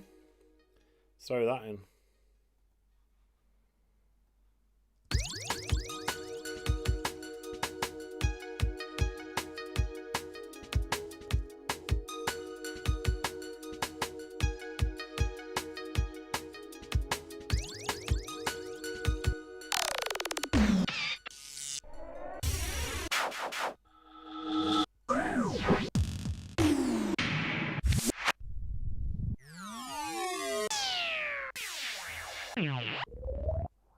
Yeah, there's some really nice like lasers and stuff in here.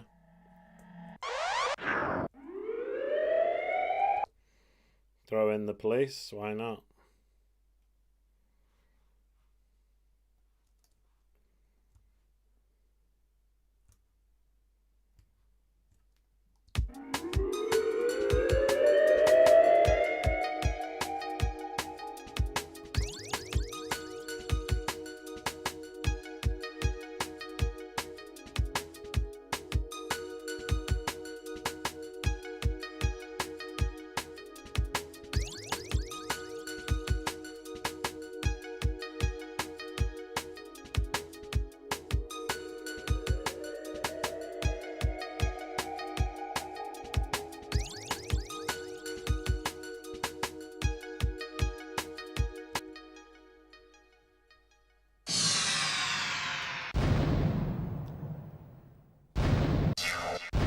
So the bomb could go after this little thing here. Obviously not that loud.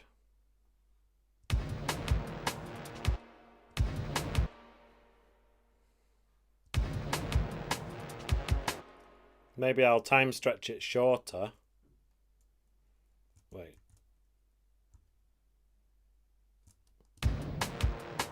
I wanted it to kind of get out of the way by the time the little intro bass thing came in. So it goes boo ba da.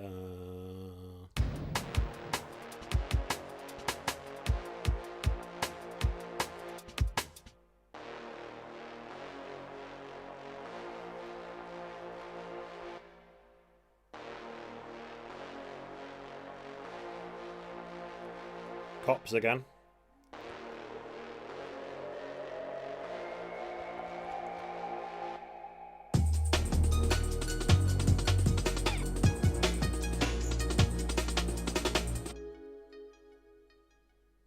Let's have more sub bass and more Reese bass.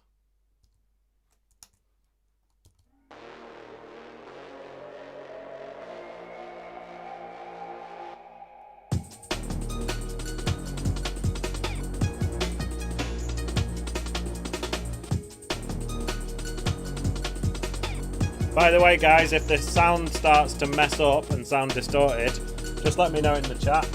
And there's not really anything I can do about it, but I think once that happens, we might as well just call it a day.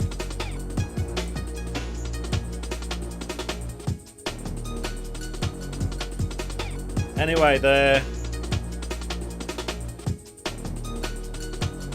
I want to give a massive shout out and a massive thank you to everybody who supports me on Patreon. Because, as I was saying, the laptop is not really fit for purpose. And it will do for the next few weeks or months. But at some point, I am going to get another one. And basically, that new laptop is going to be paid for out of the funds from my Patreon. So, if you love this stream or love my channel and want me to carry on with this stuff, sign up to the Patreon or consider it, because you know it's all going to a good cause. It's all getting reinvested back into the channel. And last week I got this new device called the Camlink 4K, which is basically to connect my camera to the computer, and it made a big difference to the video quality and also the synchronization of like the sound and the video, you know. And that was paid for by Patreon. So thank you to everybody who supports me on Patreon. And like I say, all of the money goes back into the channel.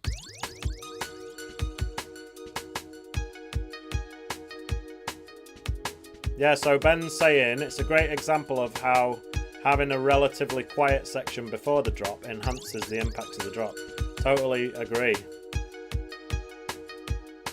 Although it needs a lot of work on the intro to be more interesting, but I do want it to be like this with like almost nothing happening right before the drop.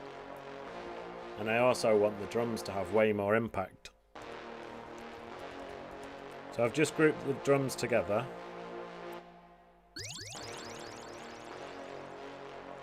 You know what, Ben? I don't know how you feel about being on camera or like being on the mic, but it would be great to have like a chat on camera on this stream.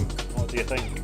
You obviously seem to really know your stuff, and I think the people would appreciate hearing from you.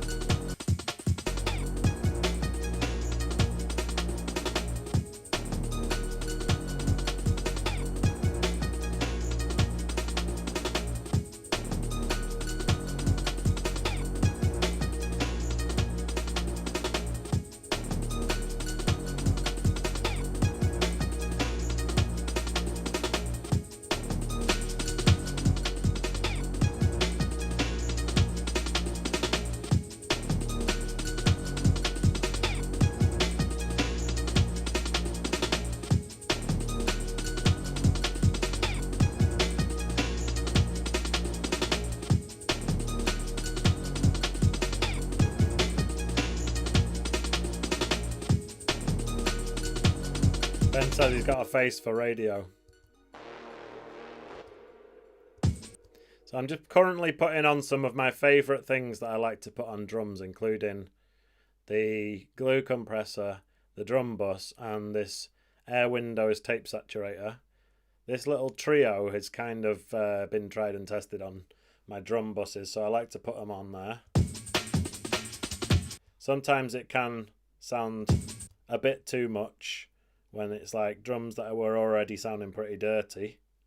It definitely helps to rein in the dynamics and stuff. And what I like to do is highlight all three and press Command G and create a audio effects rack with them, which brings this extra on and off button in the top left. And then what you can do is A/B it. So you can have a listen to your drums. Turn this little rack on and see. But it's a good idea to gain match it. So let's have a look at the drums. Before. Hitting up to basically -5 with this thing on.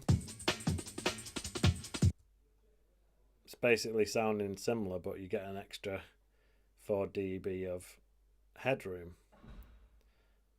Or we can decide to turn it up and make it -5, but sounding a lot fatter. Alright, now we can do our little A/B. So here's without. Here's with. Subtle difference. Some may say it's done absolutely F all.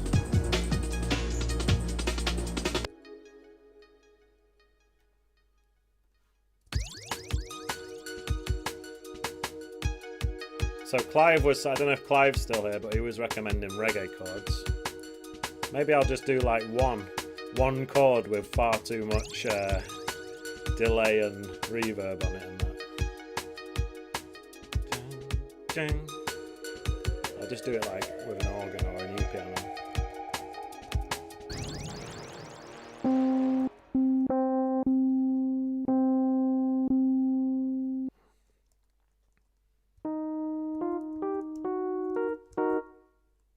Yes, Clive's still here. Just waiting for that reggae chord.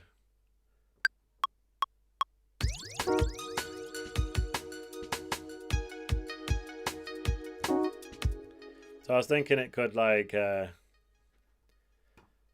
you've got one chord, then it just waits for ages, and then it goes into this other chord here. So it was a bit too late.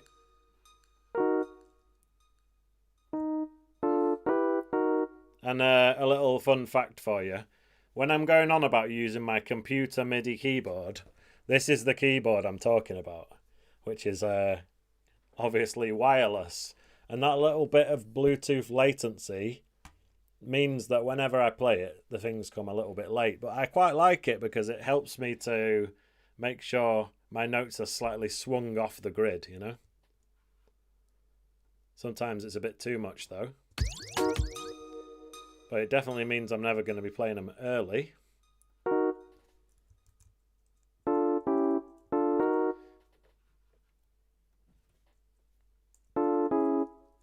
So this is the chord I was on about, but I want it to be right at the end.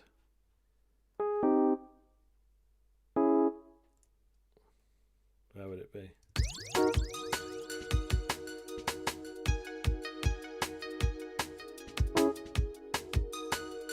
Right, so I'm going to make certain notes shorter.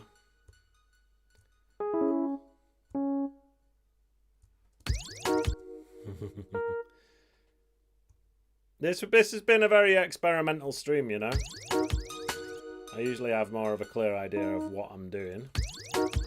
But sometimes it's good to just have absolutely no idea what you're doing and just wander aimlessly until you somehow come to a tune.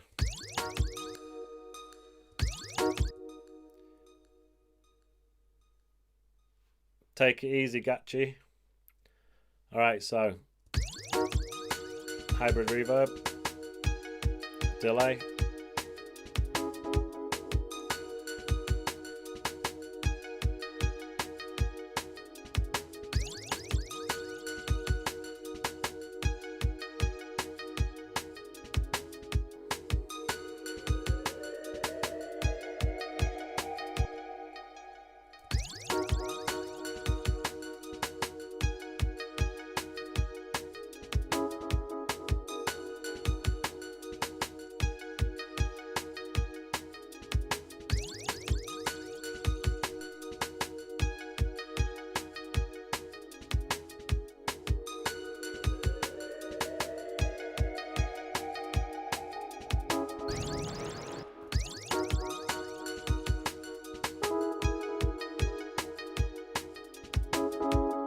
Or should it be here? 4-2.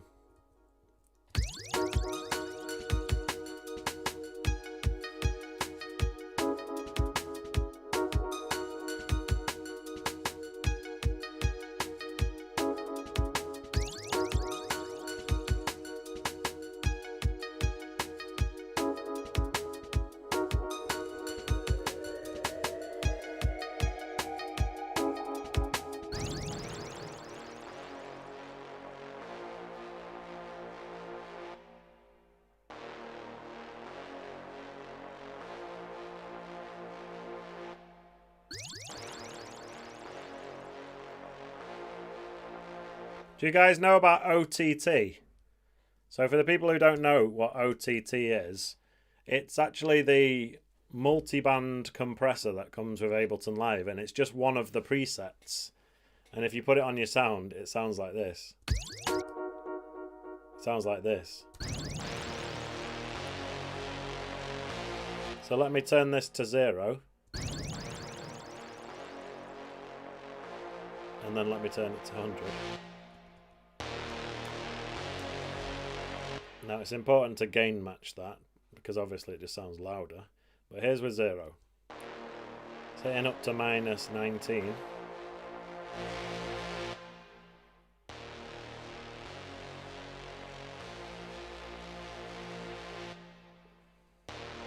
Just makes everything sound bigger and fatter and brighter and wider. And some people swear by it. Some people say it's the sound of modern electronic music. So if you've kind of been sleeping on OTT, you definitely need to know about it. But what it really does is, I saw this one video that explained why it gives you more in the top end, and it's because of this. Look at OTT at the bottom of the screen, right?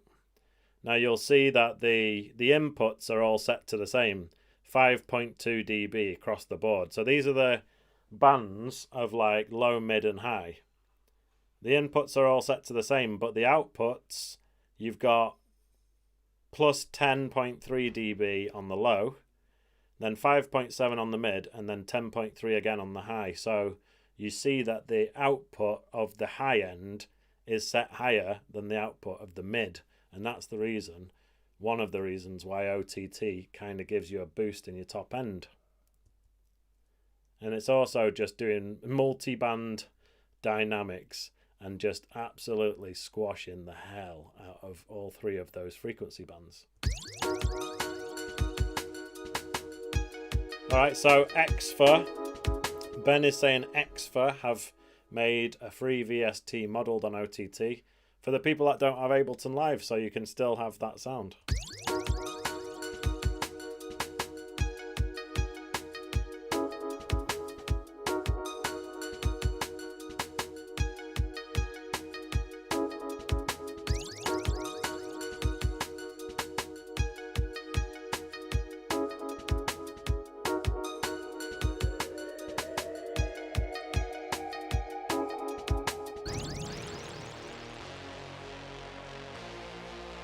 That's when you need some angry Rastaman sample.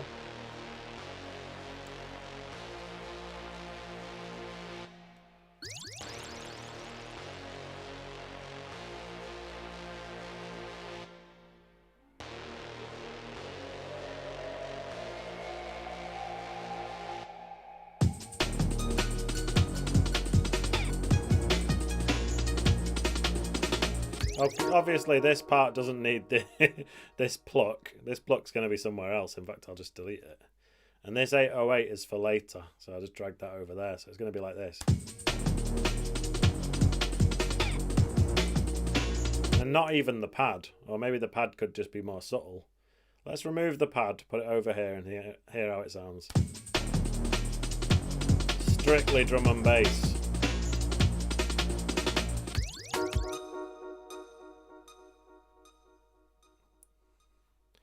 So I want to make sure this looping is turned on so that when I drag these clips out to the side, it will loop them over and over again. And when it comes to these drums, this break could also be done the same. When it comes to this chopped up break, well, I'll just press Command and D.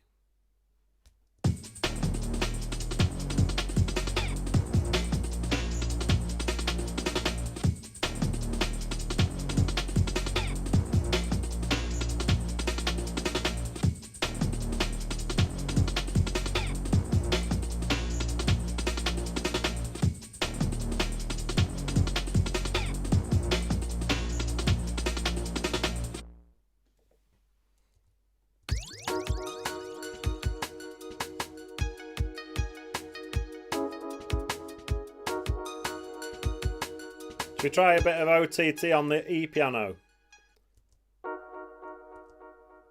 So I need to go to Fizz-Cal, grab the OTT, and I'm going to drag that onto the E piano. I'm going to hold down Alt so that it copies it. It's really emphasizing that little click at the beginning of this hit. So if I wanted to, I could just turn up the attack. To sort of counteract the fact that it was really overemphasizing that click.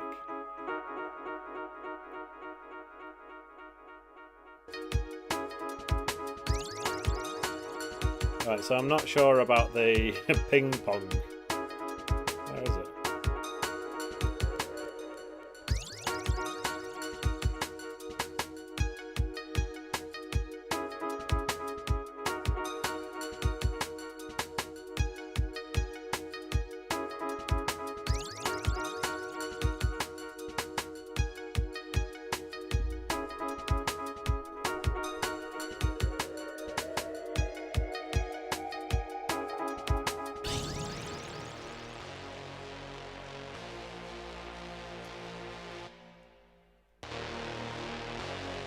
So I want this to be kind of big and in your face, but I am conscious that when it drops, you know, like Ben said, if it's quiet, it has more impact on the drop.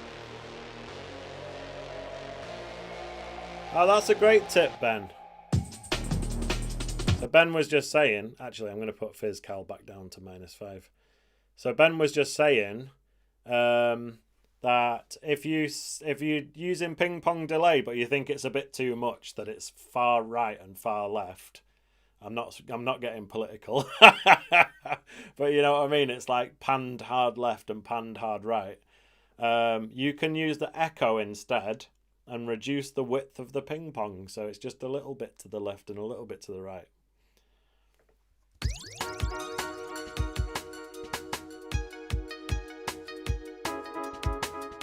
So Clive said he's been using the LFO of the auto filter lately, and I completely agree, that's amazing. And actually the LFO's been there from the start, literally from the first ever Ableton Live, but what is new is the fact that it actually shows you a little graphic of, oh, that's auto shift, sorry. I was like, why does it look so different?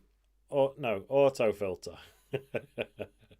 So what I'm trying to say here is, in Ableton Live 11, they have introduced this thing that when you turn up the LFO, it shows you this little graphic of it moving, which really helps you get a feel for what it's doing, you know. And you turn down the amount, it just moves a bit, crank it right up, and it's bouncing around all over the place. So that's a welcome addition to the auto filter. And it even works like that on the screen of the push. So you see the little graphic moving left and right on the push. It's really cool.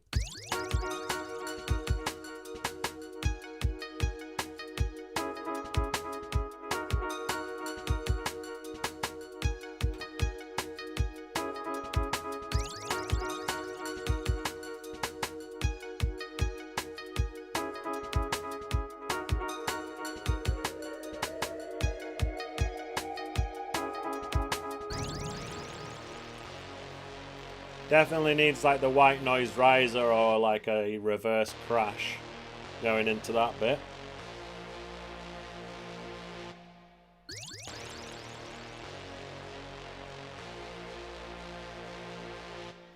I think we can lose the sound effects from this section.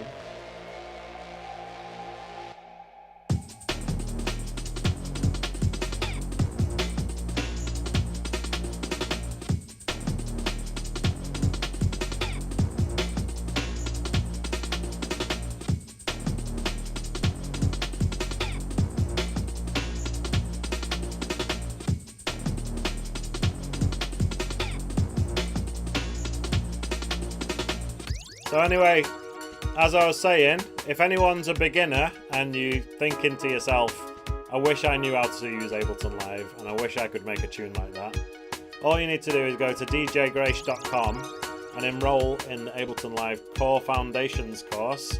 And in that course, I teach you absolutely every control of Ableton Live and how to use it to make tunes. If you like the breaks that I've been using today, check out the link in the description. They're from Human Synthetics and Groovin in G, and their new breaks pack is called Mutant Breaks. So thank you all for joining me, and thank you for all getting involved in the chat, and big up to the people who've been watching this back, and big up to everyone who watches but doesn't get involved in the chat.